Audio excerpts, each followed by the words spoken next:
Hello, everybody. This is Andrew Holacek. I'm talking from the beautiful Front Range of Colorado on an autumn day. And I can't tell you really how excited I am to finally get going on this live aspect of our program. In many ways, for me, this is the most exciting part because this is when we really get to engage in some dialogue and almost quite literally bring this program to life. So I'm very much looking forward to not only this particular session, of course, but through the remaining live sessions altogether. And I have to say, some of the questions that were submitted are just amazing. I think highly indicative of the type of people we have in this program. So we're going to have a great time. It's really, really rich stuff.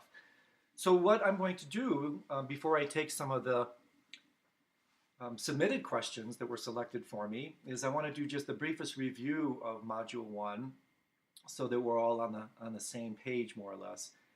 And of course, what we did in this first session is we started from the very beginning. We talked about what it is that lucid dreaming truly is, and then the varying degrees of lucidity from these, very brief kind of like dreamlet lucid dreams that, by the way, we will elaborate on in later sessions, to all the way to what I call hyper lucid dreams that are more real than so-called waking reality.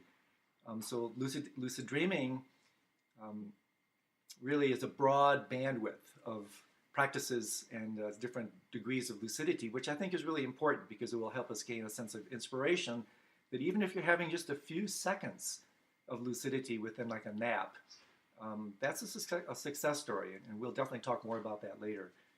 So I mentioned a little bit about the brief history of lucid dreaming, both from the East and the West, and its accessibility, how it is that I think with some patience, determination, and I think in many ways a sense of humor, in my experience, almost anybody can have lucid dreams. It's just a matter of sticking with it and presenting the right tools, and of course that's part of my charter, is to present those tools.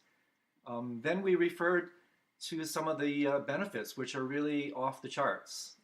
They're almost unbelievable. In fact, as I do more research in this field, I sometimes have to shake my head to realize, can it really be this good? It's almost too good to be true. But it, in fact, is true. So we went through some of the many benefits.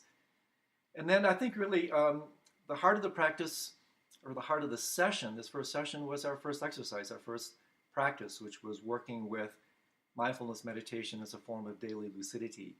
And we'll have a chance to reiterate that. I'll reiterate that during the course of this session because it's really, really important. And I think if you understand the logic behind it, it just makes so much sense. And it will inspire you to create this kind of, you could say, daily bed of lucidity, this infrastructure practice of lucidity, of which then nighttime lucidity is a natural consequence.